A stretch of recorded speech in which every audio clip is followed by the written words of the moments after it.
కొంచెం ఓపిక పట్టినట్టయితే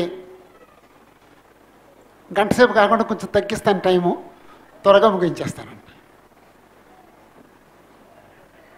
కానీ కూర్చుని వినటం చాలా కష్టం అండి, నాకు తెలుసండి. ఏసీ వేసినా ఏసీలా కనిపించట్లేదు కదండి. ఏసీ హాల్లా కనిపించలేదు. చాలామంది సహోదరులలాగా అంటున్నారండి. అంటే దాని అర్థం ఏంటి, గాలి అందట్లేదు అని. ఇంకా కొంచెం సేపు ఓపిక పడదామండి.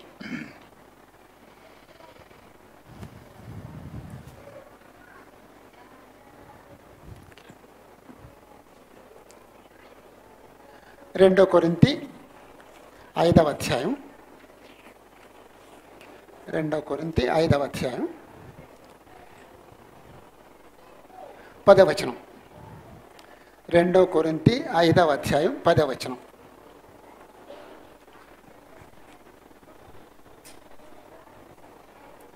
ఎందుకనగా తాను జరిగించిన క్రియలు చొప్పున అవి మంచివైనా సరే చెడ్డవైనా సరే దేహంతో జరిగించిన వాటి ఫలమును ప్రతివాడును పొందినట్లు మనమందరమును క్రీస్తు న్యాయపీఠం ఎదుట ప్రత్యక్షము కావలేను.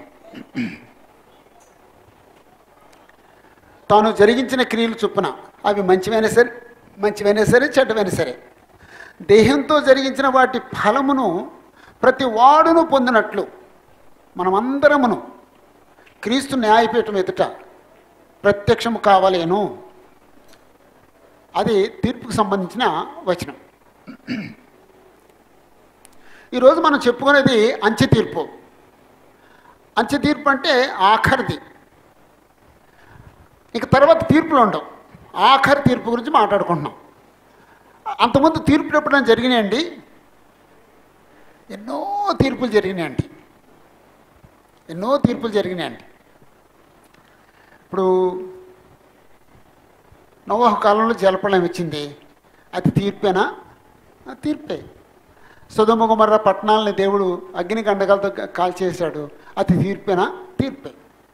ఇశ్రాయేలు చరిత్రలో అనేక సార్లు దేవుడు శిక్షలు విధించాడు. అవి తీర్పులేనా? తీర్పులే.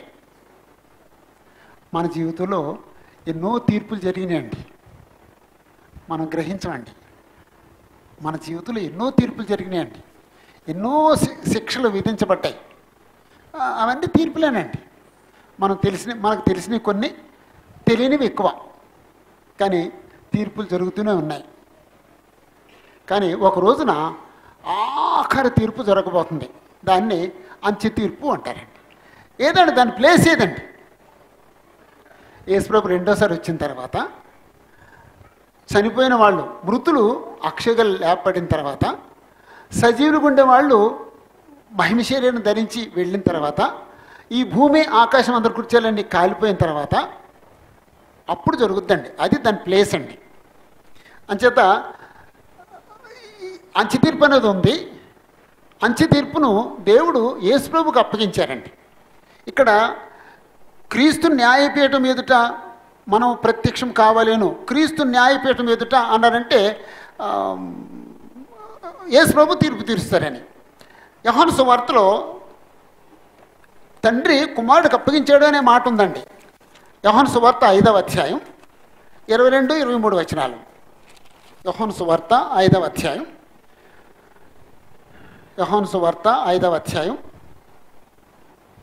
22-23 వచనాలు. తండ్రి ఎవరికైనా తీర్పు తీర్చడు, కానీ తండ్రిని ఘనపరచునట్లుగా అందరూ కుమారుని ఘనపరచవలనని తీర్పు తీర్చుటకు సర్వాధికారము కుమారునికి అప్పగించి ఉన్నాడు.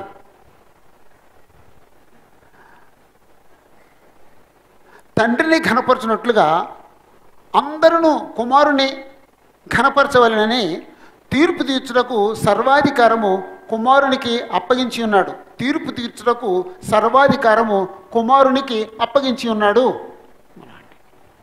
అంటే దేవుడు యేసుప్రభుకు అప్పగించారట, నాయనా నువ్వు తీర్పు తీర్చు అని. అంచేత యేసుప్రభు తీర్పు తీరుస్తారు. ఈ యుగాంత శాస్త్రంలో అంచె తీర్పు అనేది ఒక భాగం, ఒక అంశం.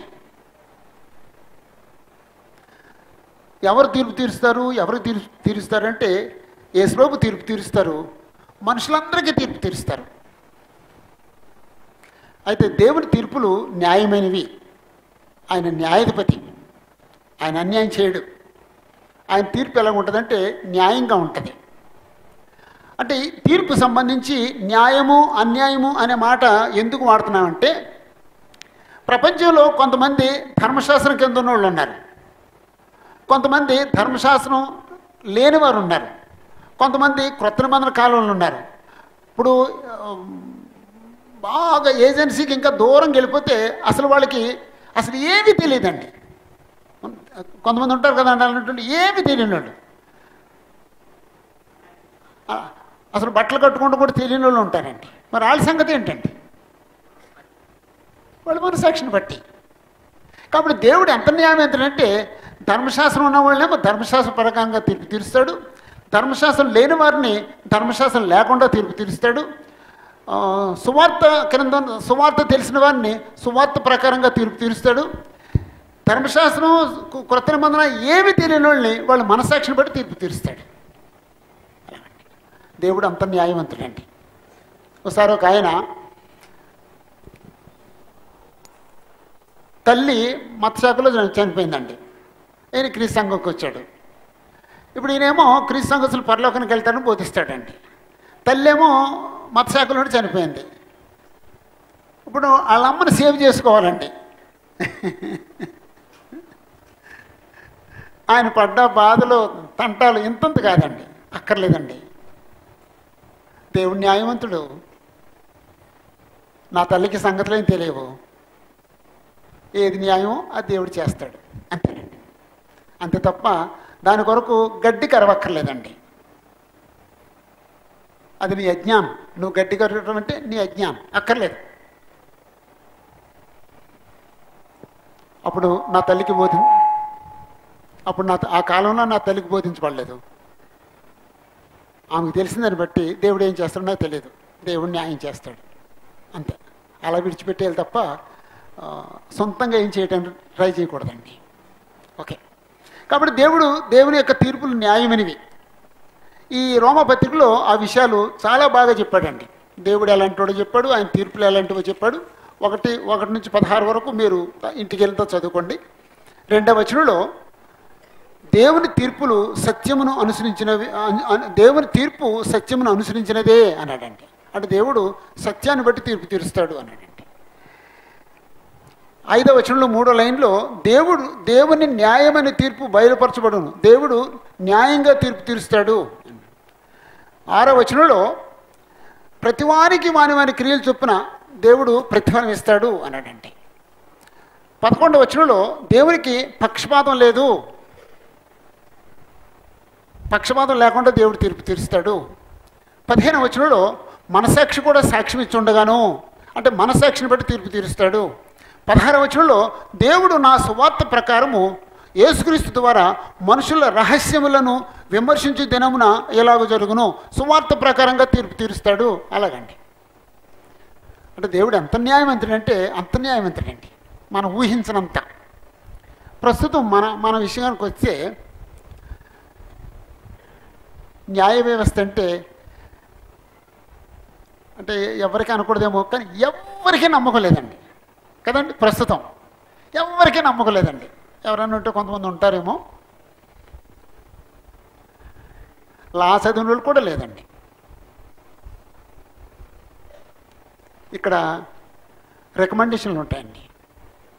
రికమెండేషన్ నుంచి వచ్చిందంటే ఏంటండి అక్కడ ఏమైంది అనమాట అండి, తప్పు జరుగుతుందన్నమాట అండి. లంచాలు ఉంటాయండి, లంచం వచ్చిందంటే ఏమైందండి, తప్పు జరిగిందనమాట అండి. వాయిదాలు ఉంటాయండి, వాయిదాలు ఎందుకండి? లాయర్ గారు వాయిదాలు ఎందుకండి?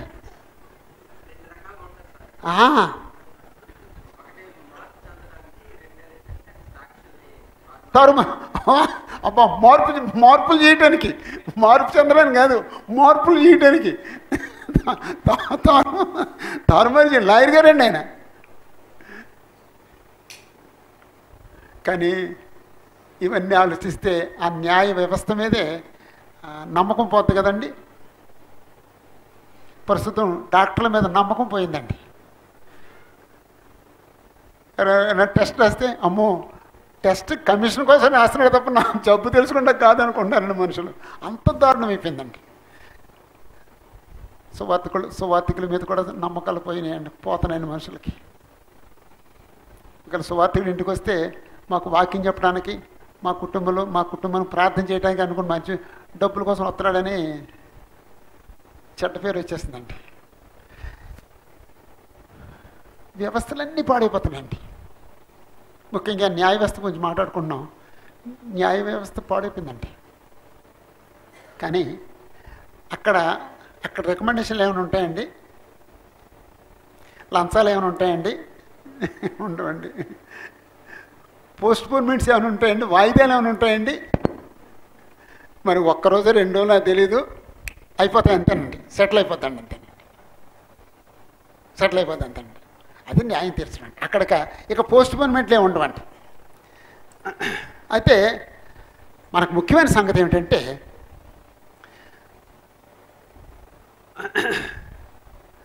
ఇక్కడ న్యాయాధిపతికేమో ఏమీ తెలియదండి. ఒకవేళ తెలిసినా ఆయన కూడా అన్యాయం చేసే న్యాయాధిపతి. ఎవరన్నా చెప్పింది వింటాడండి. అక్కడ న్యాయాధిపతి ఎవరి మాట వింటండి. అక్కడ న్యాయాధిపతికి అన్నీ తెలుసండి, హృదయాంతరంగాలు తెలుసండి, ఆలోచన పుట్టమునిపే అవన్నీ ఆయన తెలుసండి. అలాంటి ఆయన ముందు మనం నిలబడతామండి. హృదయాంతరంగాలు ఎరిగిన వ్యక్తి దగ్గర నిలబడతామండి. తీర్పులో పలానా నేరం నువ్వు చేసావా లేదా అని అడుగుతారు బ్రదరు.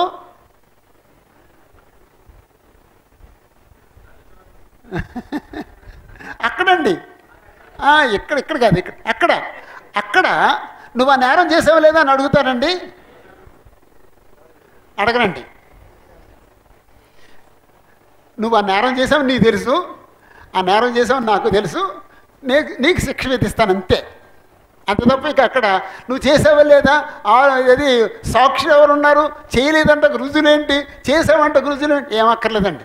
నీకు తెలుసు కదా నువ్వు చేసావని, అంతే, నాకు తెలుసు అంచేత శిక్ష. అలాగండి, అలాగుంటుందండి. అయితే ఈ సందర్భంలో నేను మూడు విషయాలు చెప్తానండి. 3 విషయాలు చెప్పి తొందరగా ముగించేస్తానండి. ఆ 3 విషయాలు ఏంటంటే తీర్పు ఎలా జరుగుద్దంటే గృహ నిర్వాహకత్వాన్ని బట్టి తీర్పు జరుగుద్దండి.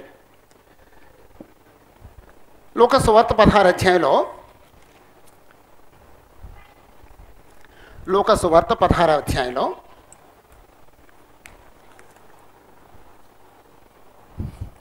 1 నుంచి 13 వరకు నన్ను ఇప్పుడు చదవక్కర్లేదు, మీరు ఇంటికి వెళ్ళిన తర్వాత చదవండి. 1 నుంచి 8లో సగం వరకునేమో ఉపమానం ఉంటుంది.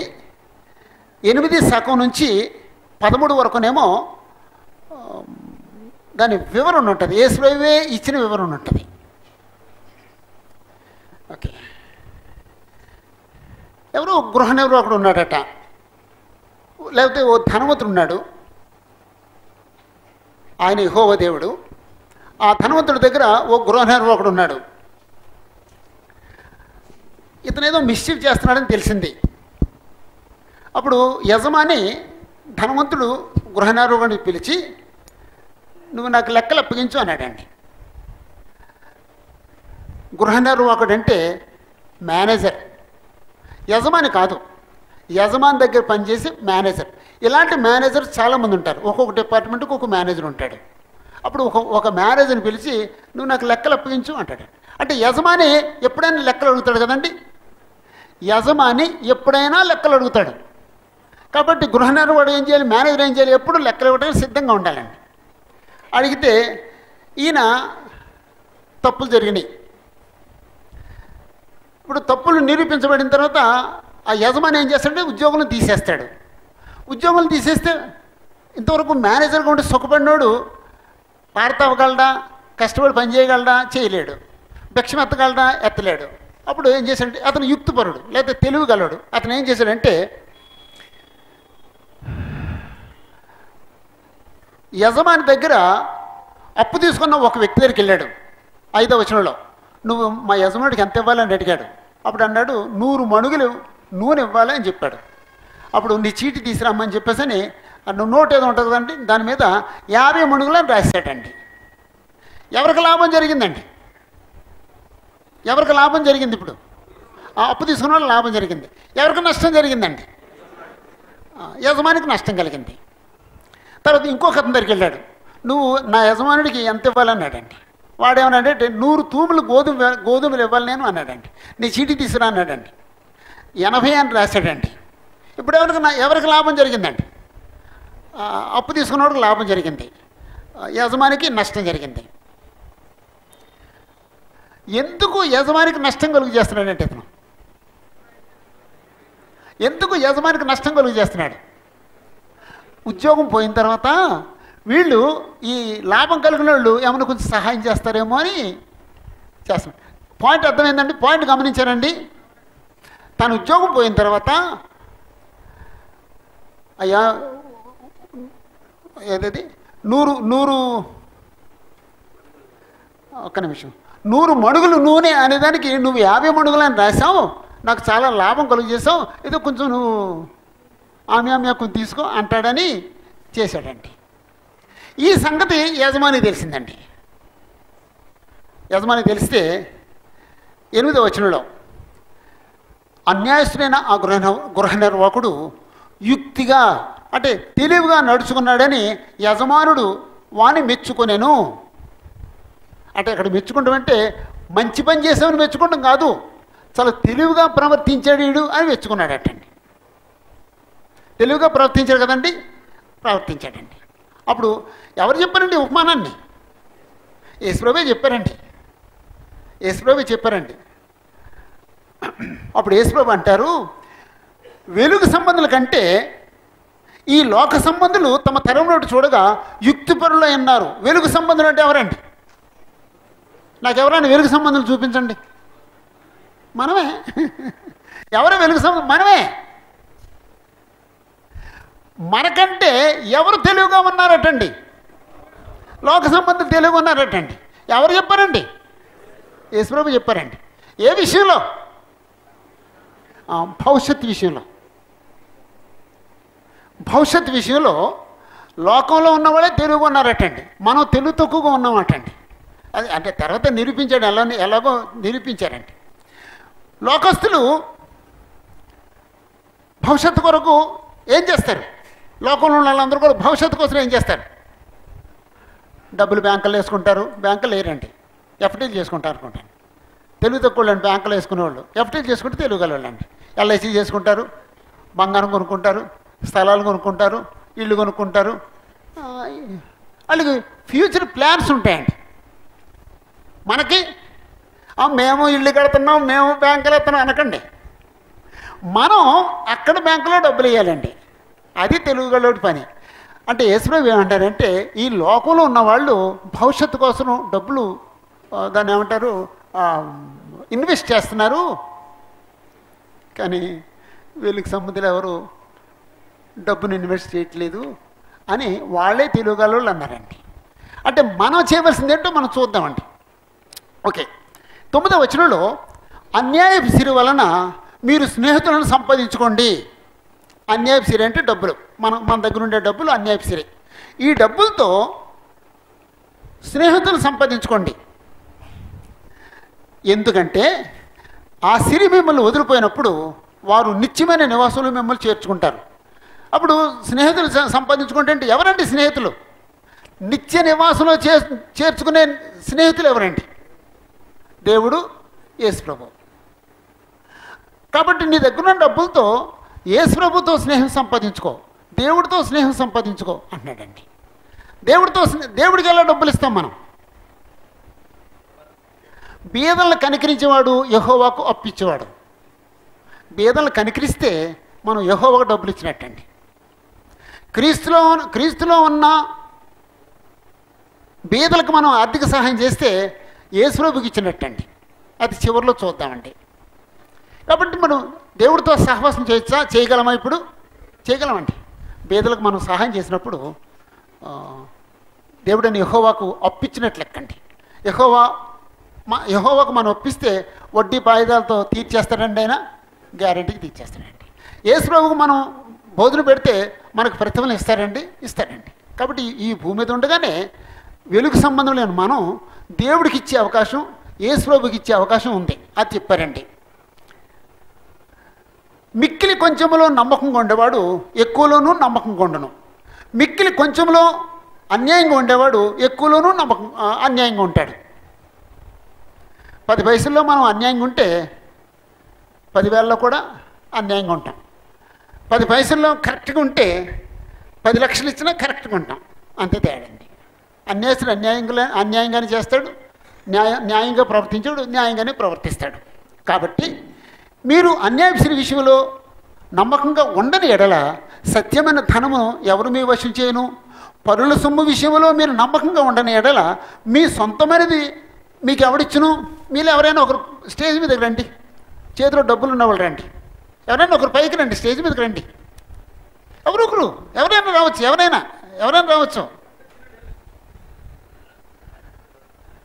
జీవన్ రావచ్చు, ఎవరైనా రావచ్చు. తొందరగా టైం లేదు, తొందరగా రండి. చేతిలో డబ్బులు ఉండాలి మరి. తొందర తీయండి, డబ్బులు తీయండి.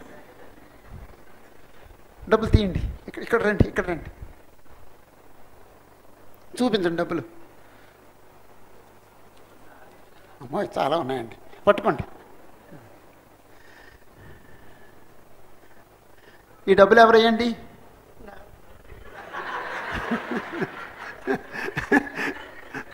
నాయన భయపడుతున్నాడండి.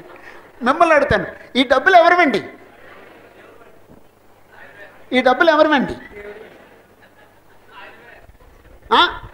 ఆయనవే. పోలీసులా? ఈ డబ్బులు నిజంగా ఎవరే చెప్పండి బ్రదర్.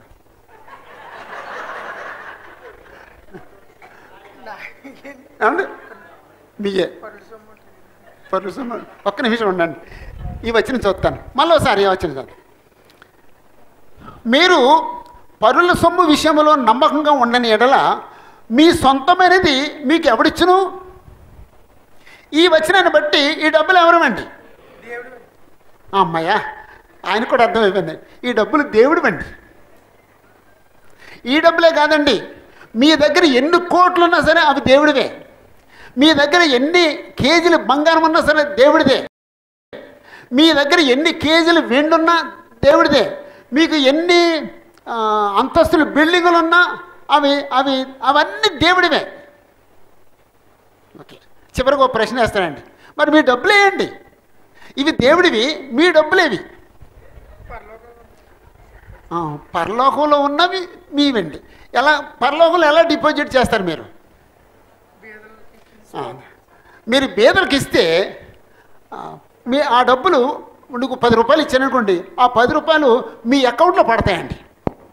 ఒక 1000 రూపాయలు ఎవరన్నా సువార్తకి ఇచ్చారనుకోండి, ఆ 1000 రూపాయలు మీ అకౌంట్లో పడతాయండి, పరలోకంలో అకౌంట్లోనండి. ఒక 10,000 రూపాయలు మీరు సంఘానికి ఇచ్చారనుకోండి, ఆ 10,000 మీ అకౌంట్లో పడతాయండి. అది మీ సొమ్ము, ఇది దేవుడి సొమ్ము అండి. అంటే ఇప్పుడు మీరు ఎవరండి? దేవుడా? మీరెవరు? గృహ నిర్వాహకుడు, అదే మేనేజర్. గృహ నిర్వాహకుడు అని పదము నోరు తిరగదు మనకి. మేనేజర్ అండి. యజమాని ఎవరండి? దేవుడేమో యజమాని, ఆయనేమో గృహ నిర్వాహకుడు. దేవుడి డబ్బు ఆయన చేతిలో ఉంది, దాన్ని ఖర్చు చేస్తున్నాడండి. అప్పుడు దీన్ని సారాకు వాడితే తప్పండి. ఏదైనా పాపానికి వాడితే దేవుడు లెక్క అడుగుతాడండి. ఈ సొమ్ముని దైవ కార్యానికి వాడితే పరలోకంలో మీ అకౌంట్లో డబ్బులు పడతాయండి. అంతేనండి. Thank you sir. అదండి బ్రదరు. మనం అందరం ఏమనుకున్నామంటే ఉన్న డబ్బులన్నీ మనవి అనుకున్నాం. మనవి కాదు, ఈ డబ్బులన్నీ మనవి కాదు, ఈ బంగారం మనది కాదు, ఈ ఇళ్ళు మనవి కాదు, అవి దేవుడివి. ఎక్కడో బైబిల్లో బంగారం అంతా నాది అన్నాడండి దేవుడు. ఎక్కడో చెప్పండి ఎవరైనా. ఈ వెండంతా నాదే అన్నాడండి. దొరకలేదు, నాకు దొరకలేదు. వేలాది కొండల మీద ఉండే గొర్రెలన్నీ, ఈ పశువులన్నీ నావి అన్నాడండి.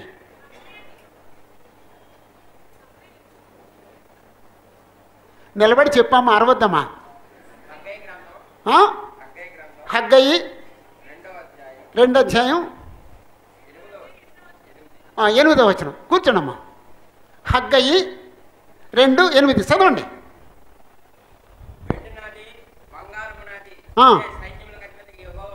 అంతే. బంగారు నాది. ఎవడండి నాదన్నవాడు? భూమి మీద ఎవడండి నాదన్నవాడు? దేవుడేమో నాదంటుంటేనే బంగారం అయిందండి, వెండి అయిందండి. మరి మన దగ్గర ఉందేంటి? కొంతకాలం వాడకుండా ఇచ్చాడండి. అందుకే కొంతకాలం ఈ ముక్కులు పెట్టుకుని, చెవులు పెట్టుకుని, మూతికి పెట్టుకుని, మెళ్ళలో వేసుకుని, చేతులకు వేసుకుని, వేలుకి వేసుకుని కొంతకాలం వాడుకుని విడిచిపెట్టేసి వెళ్ళిపోతాడు. నీదైతే పట్టుకెళ్ళాలి కదా, నీదైతే పట్టుకెళ్ళాలి కదా. ఈ సమస్త భూమి నాదే కదా అన్నాడండి. ఈ భూమి అంతా ఎవరిదండి? ఆయనదండి. మరి మనం కొంతకాలం రెంట్ కొన్నామా, కానీ రెంట్ కట్టట్లేదు. మనం రెంట్ కట్టట్లేదండి. కొంతకాలం ఆ నేల వాడుకుంటున్నామండి. కొన్ని ఎకరాలు వ్యవసాయం చేసి వాడుకుంటున్నామండి, పండించుకుని బతుకుతున్నామండి. తర్వాత ఏం చేస్తామండి? ఆ పొలం విడిచిపెట్టేసి వెళ్ళిపోతామండి. అది వాస్తవం కదండి. ఒకసారి ఆలోచిస్తే అది మనకు అర్థం కావట్లేదండి. కొంతకాలం వాడుకుంటాకండి బంగారం విడిచిపెట్టి వెళ్ళిపోతాం. గల సమాధులు పెట్టి అతడి కొడుకు దిగి ఆ చేతుల్ని లాగేసుకుంటాడండి. ఈ అద్భుతమైన భావాన్ని యేసు ప్రభు ఈ పేరాలో చెప్పాడండి. చాలామందికి ఈ పేర అర్థం కాదండి. ఈ డబ్బు ఎవరిదట్టండి? దేవుడిది. కానీ నా చేతిలో ఉందండి. ఏదో వాడుకుంటాకి ఇచ్చాడండి. వీడు నాకిస్తాడో ఆడే వ్యర్థంగా వాడుకుంటాడు చూద్దామని ఇస్తాడండి. కొంతమందికి దేవుడు ఎక్కువ డబ్బులు ఇస్తాడండి టెస్ట్ చేయటానికండి. ఎక్కువైనప్పుడు ఏం చేస్తాడండి? వీడు పొగరు వచ్చేద్దండి. పొగరు వచ్చేసి కొంచెం విచ్చలవిడిగా బతుకుతాడండి.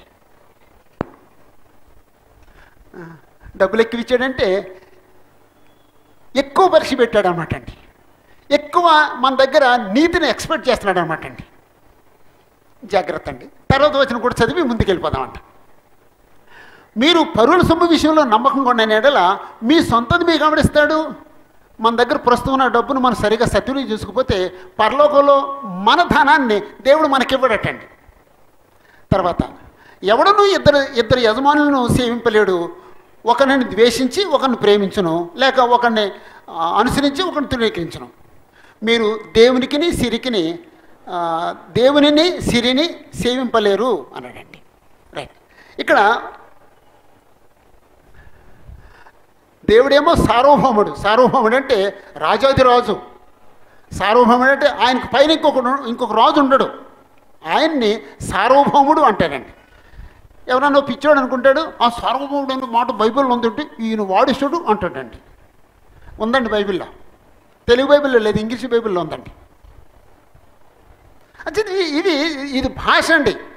రాజు అనేదానికి ఎన్నో పదాలు ఉంటాయండి, పర్యాయ పదాలు ఉంటాయండి. సార్వభౌముడు అనేది ఒక పదం. మనం పిచ్చోళ్ళం అండి, మనకింతే తెలుసు, దాన్నే పట్టుకుని గించుకుంటూ ఉంటామండి. కాని పదం వాడితే మాట్లాడచ్చు, కాని పదం కాదు. సార్వభౌముడు అండి రాజులకు రాజు. ఆయనకంటే పెద్దోడు ఎవడు లేనివాడు సార్వభౌముడు అంటాడు. రాజాతి రాజును సార్వభౌముడు అంటానండి. యెహోవా దేవుడు రాజాతి రాజు కాదా? ఆయన పైన ఎవరైనా అధికారం ఉన్నారా? కాబట్టి సార్వభౌముడు. మనమేమో గృహ నిర్వాహకులం.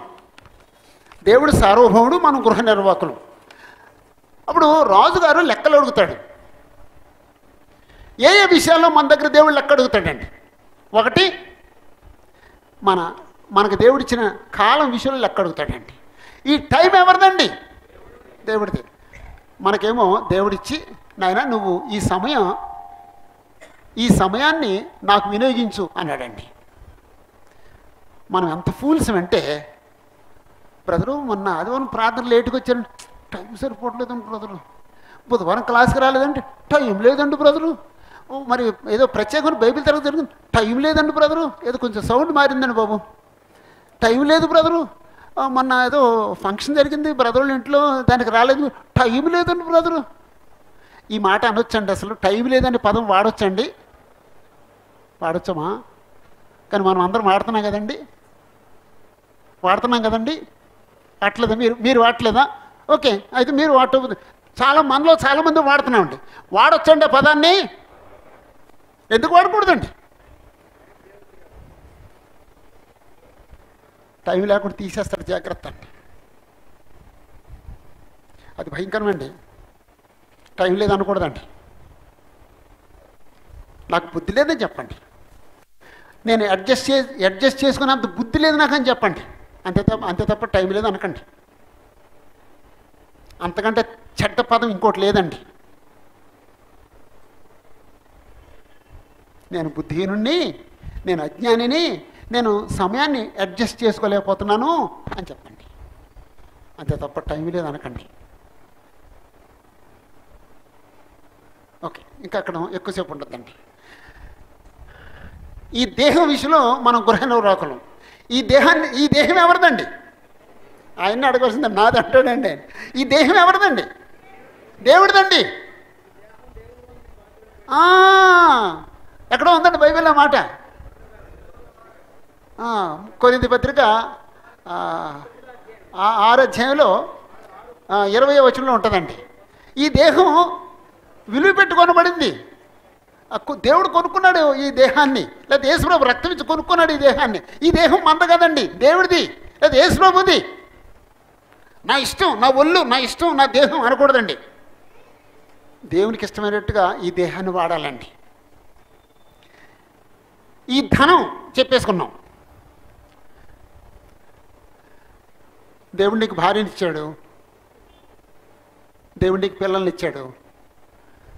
నీ భార్యను నువ్వు ఎలా ప్రేమించావో, ఎలా పోషించావో, నీ పిల్లల్ని ఎలా పెంచావో దేవుళ్ళు ఎక్కడ అడుగుతాడండి? పిల్లల్ని రవిడీలుగా పెంచొద్దండి, పిల్లల్ని దొంగలుగా పెంచొద్దండి, పిల్లల్ని మోసగాళ్ళగా పెంచొద్దండి, పిల్లల్ని లోకస్తులుగా పెంచొద్దండి. పిల్లలు ఇక్కడ నిలబడి పాటలు పాడుతుంటే అక్కడ కూర్చున్నా నాకు అర్థమవుతుంది మీ పిల్లల్ని ఎలా పెంచుతున్నారు. ఓ తల్లి పిల్లకి లిప్స్టిక్ రాసి పంపించిందండి, దాని అర్థం ఏంటండి? ఇప్పుడు పిల్లలు పాట పాడుతున్నారు, అమ్మాయి లిప్స్టిక్ రాసుకుంది అనుకోండి, దాని అర్థం ఏంటండి? నేను అంటే ఆ పాపం చూస్తే వాళ్ళ అమ్మాయి అలాంటిది చూడగలమండి మేము కింద నుంచి. వేషాలు వేయొద్దండి, వేషాలు వేయొద్దండి, అది మనకు తగదండి. నేను కూడా లిప్స్టిక్ రాసుకుంటానండి, ఎర్ర రంగు రాసుకోనండి. ఏ డ్రెస్ వేస్తే ఆ డ్రెస్ రంగు రాసుకోనండి. నా పేదలు పగులుతాయండి, నాది డ్రై స్కిన్ అండి. శీతాకాలం వచ్చిందంటే పేదలు పగిలి రక్తం కారుద్దండి. అదే నా నా నా బాడీ. నేను చిన్నప్పుడు రక్తం కార్చుకుంటూ ఉండేవాడిని అండి. నాకు ఎవరో చెప్పారండి కొంచెం ఈ పేదలు రాసుకోమని.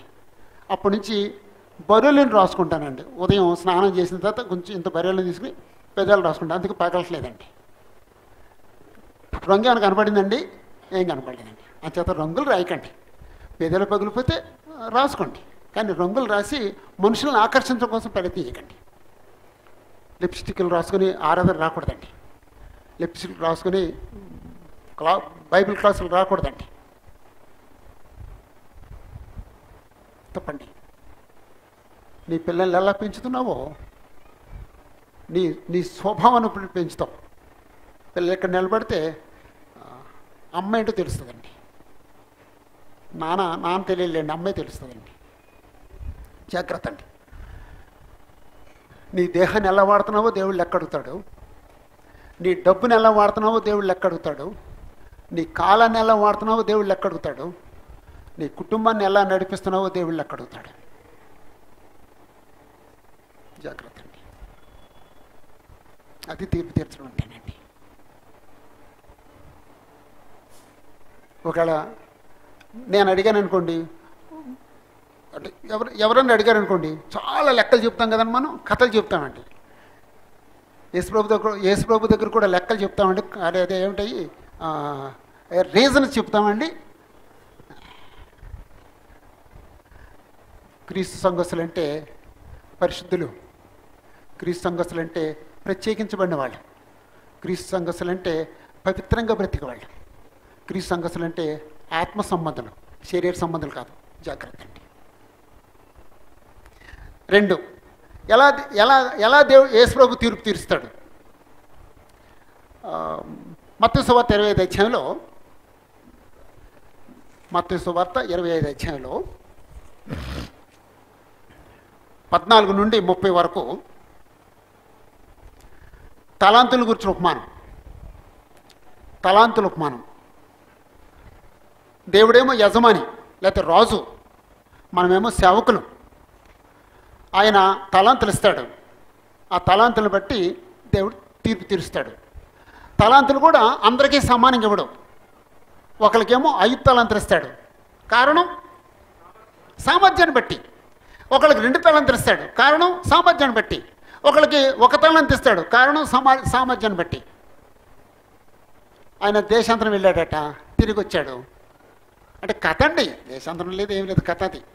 వచ్చిన తర్వాత రండి, నేను తలాంతులు ఇచ్చాను కదా, మీరు వచ్చి నాకు లెక్కలు అప్పగించండి అన్నాడండి. అది తీర్పు అనమాట అండి.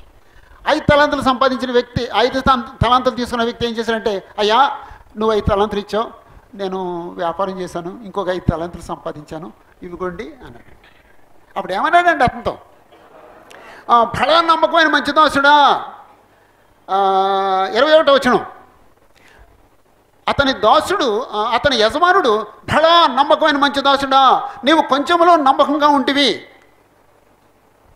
నిన్ను అనేకమైన వాటి మీద నియమించేదను, నీ యజమాని సంతోషంలో పాలు పొందుము అన్నాడండి. ఆ 2వ వాడు వచ్చాడు, అయ్యా నువ్వు 2 తలాంతులు ఇచ్చావు, ఇదిగో ఇంకో 2 తలాంతులు సంపాదించాను అని చెప్పేసి అంటే ఆయనతో కూడా అదే మాట మాట్లాడాడండి. అప్పుడు 1 తలాంతు తీసుకున్నాడు ఏమన్నాడండి వచ్చి 24వ వచనంలో, తరువాత 1 తలాంతు తీసుకున్నవాడు వచ్చి, అయ్యా నీవు విత్తని చోట కోయేవాడును, చల్లని చోట పంట కూర్చుకున్నవాడు ఆయన కఠినుడు అని నేను ఎరుగుదును. విత్తనం వేయకుండానే పంట కూర్చుకుంటానికి ప్రయత్నం చేసే వ్యక్తి నువ్వు, చల్లని చోటే పంట కూర్చుకునే వాళ్ళని ప్రయత్నం చేసే వ్యక్తి నువ్వు. కనుక భయపడి ఆ తల తీసుకుని మట్లుగా పెట్టాను, అతను నీ తలను నీకు ఇచ్చేస్తానని తీసుకొచ్చాడండి. అప్పుడు ఆ యజమానుడు అన్న మాట 26వ వచనంలో, అందుకు అతని యజమానుడు వానిని చూచి, సోమరిమైన చెడ్డదాసుడా, నేను విత్తని చోట కోయివాడను, చల్లని చోట పంట కూర్చుకున్నవాడని నీవు ఎరుగుదువా? మరి విత్తనం వేయకుండానే పంట కూర్చుకుంటే నీకు ఒకటి ఇచ్చాను కదా, ఇచ్చిందా తీసుకోనా? అలాగనమాట అండి. నువ్వు సావుకారు పెట్టుంటే నేను వసూలు చేసుకుందాను అని చెప్పేసి అని ఆ తలాంతు అతని దగ్గర తీసేయండి, 10 తలాంతులకు ఇచ్చేయండి అన్నాడండి. అయ్యా మరి అతనికి ఉన్న అతని దగ్గర 10 తలాంతులు ఉన్నాయంటే కలిగిన వానికే ఇవ్వబడతాయి, లేని వారికి కలిగితో కూడా తీసివేయబడతాయి అన్నాడండి. నువ్వు దేవుడిచ్చిన ఆ తలాంతును వినియోగిస్తే దేవుడు నిన్ను ఆశీర్వదిస్తాడు, ఒకవేళ నువ్వు కప్పెడితే ఉన్నది కూడా తీసేస్తాడు. జాగ్రత్త అండి, జాగ్రత్త అండి. ఓకే, అప్పుడు 3వది అంటే ఈరోజు అంటే మనం దేవుడిచ్చిన తలాంతు ప్రకారంగా ఇచ్చిన తలాంతులు వినియోగించి దేవుని సేవ చేస్తున్నామా అని ఎవరికి వాళ్ళే ఆలోచించుకోవాలండి. 3వది మత్తయి సువార్త 25 అధ్యాయం 31 నుంచి 46 వరకు. 3వది సత్క్రియలు బట్టి తీర్పు తీరుస్తాడు. 3వది సత్క్రియలను బట్టి దేవుడు తీర్పు తీరుస్తాడు. ఇక్కడ 31వ వచనంలో తన మహిమతో మనిషి కుమారుడు, ఆయనతో కూడా సమస్త దేవదూతలను, మనిషి కుమారుడును ఆయనతో కూడా సమస్తమైన దేవదూతలను వచ్చినప్పుడు ఆయన తన మహిమగల సింహాసనం మీద ఆసీనుడయుండును. అప్పుడు యేసు ప్రభు ఆయన గురించే చెప్పుకోండి, పేరు కూడా చెప్తున్నాడండి. ఇంతకుముందు పేరు చెప్పలేదండి, ఎవరో యజమానుడి ఎవరో రాజు అన్నాడండి. ఇక్కడ మాత్రం మనిషి కుమారుడు అని చెప్పేసి అని ఆయనే అంటే ఆయన గురించే ఆ ఉపమానం చెప్పారండి. ఆ ఉపమానంలో ఆయన పాత్రను ఆయన క్యారెక్టర్ని ఆయనే చూపించుకున్నాడండి. ఓకే, ఇక్కడేమో సత్క్రియల గురించి అయితే యేసు ప్రభు ఏమో రాజు, న్యాయాధిపతి, మనుషులందరూ ఏమో విశ్వాసులు కానీ ఆయన సింహాసనం మీద కూర్చుంటారు, మనుషులందరూ వస్తారు.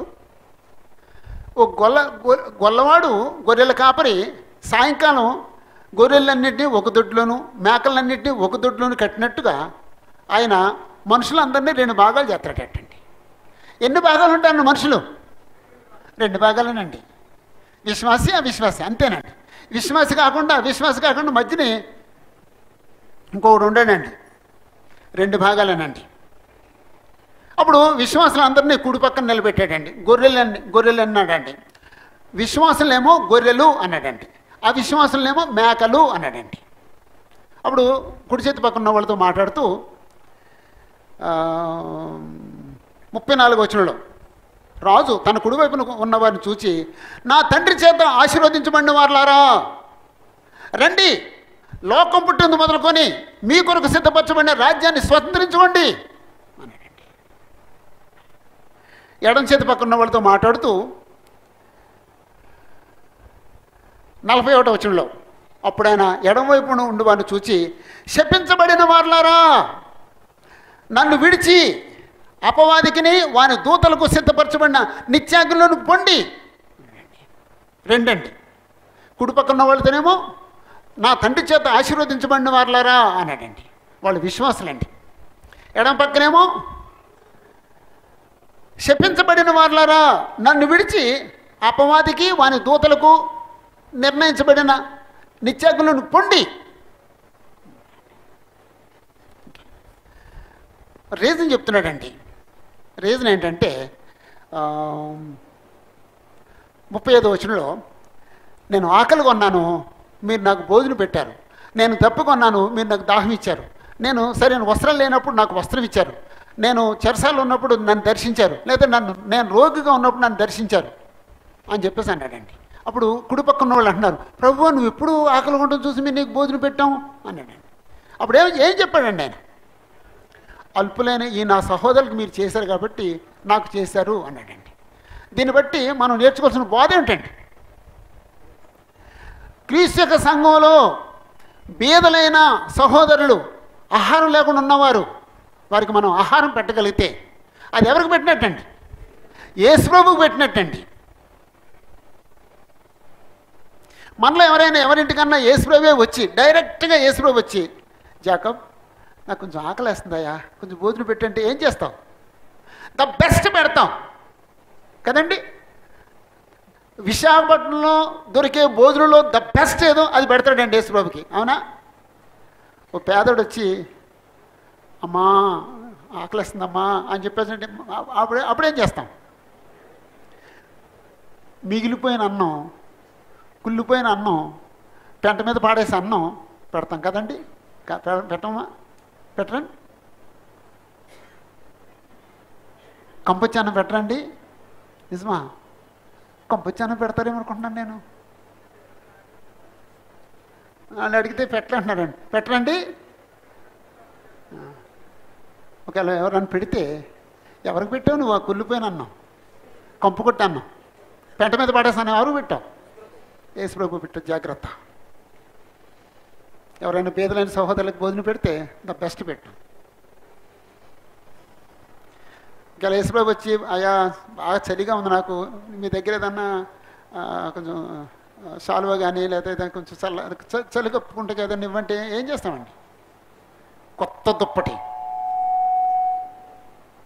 కొత్త రగ్గు, ద బెస్ట్ ఇస్తామండి. కానీ ఎవరికైనా పేదలకు ఇస్తే ఏదో తేడా ఉందండి మన మనసులో, మన మనస్తత్వంలో తేడా ఉందండి. అంటే కొంచెం జాగ్రత్త అండి. ఎవరికన్నా మనం పేదలకు సహాయం చేసినప్పుడు ద బెస్ట్ ఇద్దాం, మన మనసు అనుకుందాం నేను యేసుప్రభుకి ఇస్తున్నాను అంతే, నేను యేసుప్రభుకి ఇస్తున్నాను, యేసుప్రభుకి భోజనం పెడుతున్నాను, యేసుప్రభుకి వస్త్రం ఇస్తున్నాను.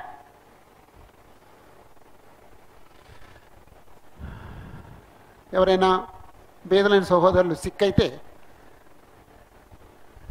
అయ్యాడు అయ్యా పేదోడికి ఇస్తే మనకేమొస్తుంది? ఎవడ ధనవంతుడికి ఇస్తే మనకు మళ్ళీ తిరిగి మనకిస్తాడు. ఎంత అన్యాయం అండి అది. ధనవంతుడికి 10 రూపాయలు ఇస్తే మనకు 20 రూపాయలు ఇస్తాడు, అది కొంచెం బాగున్న తర్వాత. పేదోడికి 10 రూపాయలు ఇస్తే మనకే తిరిగి ఎక్కడొస్తుంది? పేదలకి ఎవరైనా సిక్ అయినప్పుడు వారిని దర్శిద్దాం, ఏమైనా ఫ్రూట్స్ తీసుకెళ్ళిద్దాం, వాళ్ళకి కొంచెం చేతిలో అంటే ఆ మందుల ఖర్చులకి ఏమైనా డబ్బులు ఇద్దాం. అప్పుడు మనసులో అనుకుందాం, యేసుప్రభు సిక్ అయ్యారు, యేసుప్రభుకి నేను మందులకు డబ్బులు ఇచ్చాను, యేసుప్రభుకి యాపిల్స్ తీసుకెళ్ళి ఇచ్చాను అనుకుందాం. అదండి. కాబట్టి నేను ఆకలి కొన్నప్పుడు మీరు నాకు భోజనం పెట్టారు, దాన్ని బట్టి ఇదిగో దేవుని యొక్క రాజ్యాన్ని స్వాతంత్రించుకోండి. దేన్ని బట్టి దేవుని రాజ్యాన్ని ఇస్తున్నాడండి? దేన్ని బట్టి దేవుని రాజ్యాన్ని ఇస్తున్నాడండి? సత్క్రియలు బట్టి. అప్పుడు ఎడం చేతి పక్కన ఉన్న వాళ్ళతో మాట్లాడుతున్నాడండి. నేను ఆకలి కొన్నాను, మీరు నాకు భోజనం పెట్టలేదు, నేను తప్పుకున్నాను, మీరు నాకు దాహం ఇవ్వలేదు, నాకు సరైన వస్త్రాలు లేనప్పుడు మీరు నాకు వస్త్రం ఇవ్వలేదు అన్నాడండి. అప్పుడు వీళ్ళు అడుగుతున్నాడు, ప్రభు ఎప్పుడు నువ్వు ఆకలి కొంటే మేము నీకు భోజనం పెట్టలేదు అన్నాడు. అల్పులైన ఈ నా సహోదరులకు మీరు చేయలేదు కాబట్టి నాకు చేయలేదు అన్నాడండి. రైట్. ఇప్పుడు మనం ముందున్న సవాల్ ఏంటండి? మన సంఘంలో ఎవరైనా బీదలైన సహోదరులు ఉంటే కదా ఉన్నారు, వారికి సహాయం చేయండి. అప్పుడు అనుకోండి, నేను యేసుప్రభుకి ఇచ్చాను అనుకోండి, తప్పేం లేదు. తప్పండి, ఆ మాట అనుకోండి తప్ప. యేసుప్రభుకి ఇచ్చాను అనుకోండి తప్పు కాదండి, అది రైట్. అది నేను యేసుప్రభుకి ఇచ్చాను, నేను యేసుప్రభుకి భోజనం పెట్టాను, నేను యేసుప్రభుకి శాలువ ఇచ్చాను, నేను యేసుప్రభుకి బట్టలు ఇచ్చాను, నేను యేసుప్రభుకి భోజనం పెట్టాను, నేను యేసుప్రభుని దర్శించాను అనుకోండి. ఆ శక్తిని బట్టి రేపొద్దున దేవుడు తీర్పు తీరుస్తాడండి. ఎవరైనా సహోదరులు బాగా ఇబ్బంది పడుతున్నారు, ఓ 25 కేజీలు బియ్యం, ఎంత 1000 రూపాయలు ఉంటుందండి 25 కేజీలు? 1500 పైన ఉంటుందండి. మీ విశాఖపట్నంలో మాకు 1000 రూపాయలు వస్తాయండి. మా ఏలూరు లెక్క చెప్తాను, మీ విశాఖపట్నం లెక్క నేను చెప్పను. సరే 1500 అనుకుందామండి. ఓ 25 కేజీలు బియ్యం కట్ట తీసుకెళ్ళి అలా ఇంట్లో వేసామనుకోండి, వాళ్ళు ఎలా ఫీల్ అవుతారండి? ఎంత ఆనందిస్తారండి. అప్పుడు వాళ్ళు ఆనందపడ్డారు, మనం ఆనందపడాలండి. ఎలాగ ఆనందపడాలి? నేను యేసుప్రభుకి ఇచ్చాను. మనం చేసిన సత్క్రియలను బట్టి దేవుడు తీర్పు తీరుస్తాడు. ఓ చిన్న ప్రశ్న వేసి ముగించేస్తానండి. ఇప్పుడు కుడి చేతి పక్కనేమో గొర్రెలు అన్నాడండి, ఎడం చేతి పక్కన మేకలు అన్నాడండి. కుడి చేతి పక్కన గొర్రెలు మాత్రం క్రీస్తు సంఘస్థులే, నేను ఖచ్చితంగా ఒప్పుకుంటాను. ఎడం చేతి పక్కన మేకలు ఎవరో చెప్పండి, నాకు మాట చెప్పేది ముగించేస్తాను. ఏమండి రామారావు గారు? అలాగంటే చాలామందికి ఎలాగుంటుందో తెలుసండి. కుడి చేతి పక్కన వాళ్ళేమో క్రీస్తు సంఘస్థులు, ఎడం చేతి పక్కన డినామినేషన్లు అనుకుంటామండి. కాదండి, ఇది క్రీస్తు సంఘమే. క్రీస్తు సంఘంలో సహోదర ప్రేమ లేని వాళ్ళండి. క్రీస్తు సంఘంలో ఆటంకాలుగా బ్రతికిన వాళ్ళండి. క్రీస్తు సంఘంలో కఠినులుగా బ్రతికిన వాళ్ళండి. క్రీస్తు సంఘంలో సహోదరుల్ని బాధ పెట్టేవాళ్ళండి. ఈరోజు నేను బలంగా ఉన్నాను, నాకు ఆర్థిక స్తోమత ఉంది, లేకపోతే నాకు ఆరోగ్యం బలం ఉంది, నేను ఏదైనా చేయగలనని ఒకవేళ బక్కోళ్ళని ఏదైనా చేస్తే పైనుంచి ఆయన చూస్తున్నాడు, ఆయన మనల్ని లెక్క అడుగుతాడు, ఆయన రేపొద్దున తీర్పు తీరుస్తాడు, తీర్పులు అడుగుతాడు. నువ్వు సమాధానం చెప్పేదే ఉండదండి. నిన్ను సమాధానం అడగడు, నువ్వు ఇది చేసావు కాబట్టి ఇదిగో నీకు ప్రతిఫలం అంటాడండి. జాగ్రత్త అండి. మనం చేసే ప్రతి పని లెక్కలోకి వస్తుందండి. మనం మొదట చదివామండి. ప్రతి పని, అది మంచిదే కానీ చెడ్డదే కానీ, ప్రతి పని, మనం మాట్లాడే ప్రతి మాట దేవుడు లెక్క అడుగుతాడండి. తొందరపడి మాట్లాడొద్దండి, నిర్లక్ష్యంగా మాట్లాడొద్దండి, ఏది పడితే అది మాట్లాడొద్దండి. భయంతో బతుకుతామండి. దేవుడు నన్ను లెక్క అడుగుతాడు. దేవుడు నేను చేసిన పనులు చూస్తున్నాడు. నేను చేసిన దానికి నేను దేవుడికి సమాధానం చెప్పుకోవాలి, లేదా యేసుప్రభువుకు సమాధానం చెప్పాలి. హృదయాంతరంగా ఎరిగిన వాడికి నేను సమాధానం చెప్పాలి. అది ఎప్పుడు జాగ్రత్తగా గుర్తుంచుకుందామండి. మనం యజమానులు కాదండి, నా ఇష్టం కాదండి. ఆయన ఇష్టం నెరవేర్చడానికి నేను ఆయన సర్వెంట్ని, ఆయన సేవకుణ్ణి, నేను గృహ నిర్వాహకుణ్ణి, ఆయన చేత సృష్టించబడిన వాడిని. నేను యజమాని కాదు, ఆయన యజమాని. నేనెవరిని? ఆయన సేవకుణ్ణి లెక్క అడుగుతాడండి, యజమాని అడుగుతాడండి. ఆఖరిగా దేవుడు మనల్ని అందరినీ కుమారులు ఉండాలని సృష్టించాడు. ఆయన కుమారుడైన యేసుప్రభువును పంపించాడు. ఆ సువార్త మనకి వినిపింపజేశాడు. మనం సువార్త విని రక్షించబడ్డాం. రక్షించబడిన తర్వాత ఈ దేహంలో ఉన్నంతకాలం మనం దేవుడు దూరంగా ఉన్నాం కాబట్టి ఈ దేహాన్ని నుంచి మనల్ని వేరు చేస్తున్నాడు. అదే శరీర మరణం అండి. అందుకు శరీర మరణం గురించి ఆలోచించామండి. సరే, కొందరు సమాధి చేయబడ్డారు, కొంతమంది ఇంకా సజీవులుగా ఉన్నారు. అప్పుడు దేవుడు ఏం చేస్తున్నాడంటే, నాయన నువ్వు వెళ్ళి అందరినీ పోగు చేసేయి అన్నాడండి. అప్పుడు యేసుప్రభు వస్తున్నాడండి. యేసుప్రభు మధ్యాహ్నం వచ్చేటప్పటికి మృతులైన వారు మొదట లేచి యేసుప్రభుని ఎదుర్కొంటూ వెళుతున్నారు. అదే సమయంలో సజీవులుగా ఉన్న మనం కూడా లేచి వెళుతున్నాం. అందరం కలిసి ప్రభు దగ్గరికి వెళ్తాం. అది రెండవ రాకడండి. ఆ తర్వాత మృతులు ఉన్నారు, అంత చనిపోయిన వాళ్ళందరూ ఉన్నారు. వాళ్ళందరూ లేపడాలి అంచేత మృతుల్ని లేపుతున్నాడండి. అందరూ వచ్చారు. ఆఖరిది ఏమిటంటే తీర్పు తీరుస్తాడు. ఎందుకంటే ఎవరు సత్క్రియలు చేశారో, ఎవరు నమ్మకంగా బ్రతికారో వాళ్ళకేమో నిత్యరాజ్యాన్ని ఇవ్వటానికి, దేవుడితో పాటు యేసుప్రభుతో పాటు దేవుని మహిమలో దేవునితో సమానమైన మహిమలో శాశ్వతం ఎల్లప్పుడూ ఉండటానికి. కొంతమంది సువార్తకు లోబడలేదు, కొంతమంది సువార్తకు లోబడి బాప్తిజం పొంది దేవుని మీద తిరుగుబాటు చేశారు, ఆత్మీయంగా బ్రతకలేదు. కొంతమంది పాపంలో చిక్కిపోయి పాపంలో కొనసాగారు. కొంతమంది సత్క్రియలు చేయలేదు, స్వార్థపరులుగా బ్రతికారు. సహోదరు ప్రేమ లేకుండా కఠినంగా బ్రతికారు. అప్పుడు వాళ్ళని క్రీస్తు యొక్క సారూప్యాన్ని సంపాదించలేదు కాబట్టి ఇదిగో నిత్యనాశనానికి వెళ్ళు అని చెప్పేసి అని వాడిని సపరేట్ చేయడానికి అంచె తీర్పుని దేవుడు ఏర్పాటు చేశాడండి. దేవుడు న్యాయవంతుడే కదండి. అంచేత ఇది యుగ అంతంలో జరిగే సంగతులండి. ఆ శాస్త్రం అండి. దాన్ని ఏమన్నారంటే యుగాంత శాస్త్రము అన్నారండి. దేవుని కృప వల్ల ఈ 4 పాఠాలు మనం చెప్పుకున్నాం. మొదటి పాఠంలోనేమో నేను మరణానికి భయపడకూడదు, నేను మరణించి ఆయన దగ్గరికి వెళ్ళిపోవాలి అనుకోవాలి. రెండో పాఠంలోనేమో యేసుప్రభు నన్ను తీసుకెళ్ళటానికి వస్తున్నారు అనుకోవాలండి. మూడో పాఠంలోనేమో నేను చనిపోయి సమాధి చేయబడి సరే మృతుల్లో నుంచి లేస్తాను, మహిమ శరీరంతో లేస్తాను అనుకోవాలండి. ఒకవేళ యేసుప్రభు రెండోసారి వచ్చినప్పుడు నేను ఇంకా బ్రతుకుంటే నేను ప్రభుని ఎదుర్కోవడానికి వెళతాను అనుకోవాలండి.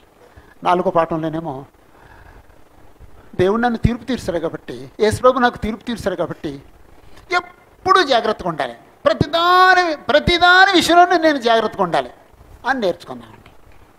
ఇక్కడ నుండి జాగ్రత్తగా బ్రతకడానికి ప్రయత్నం, ఎక్కడి నుంచి అనేవి లేదు, అందరూ జాగ్రత్తగా బ్రతుకుతున్నారు. ఒకవేళ ఎవరైనా నిర్లక్ష్యం చేస్తే ఇక్కడ నుంచి జాగ్రత్తగా బ్రతకడానికి ప్రయత్నించేద్దామండి. ఇప్పటికైనా చేసిన తప్పులు ఏమైనా ఉంటే దేవుడి దగ్గరికి క్షమాపణ కోరేసుకోండి. నాయన నేను తెలియక ఇలా చేశాను, నన్ను క్షమించు అని చెప్పాడు అడగండి. దేవుడు క్షమిస్తాడు. మళ్ళా క్షమించమని అడిగిన తర్వాత అదే పాపంలో కొనసాగొద్దు. తర్వాత ఎవరి విషయంలో మనం అక్రమంగా బ్రతికితే ఆ సహోదరుడి దగ్గరికి వెళ్ళి బ్రదరు నేను అక్రమంగా బ్రతికాను, నన్ను క్షమించండి అని అడగండి. మొన్న బ్రదర్ వచ్చి నాతో అన్నారండి, బ్రదరు నేను మీ దగ్గర చాలా కఠినంగా మాట్లాడాను, గర్వంతో మాట్లాడాను, నన్ను క్షమించని నేను ఏడ్చాడండి. అదండి మారు మనసు అంటానండి.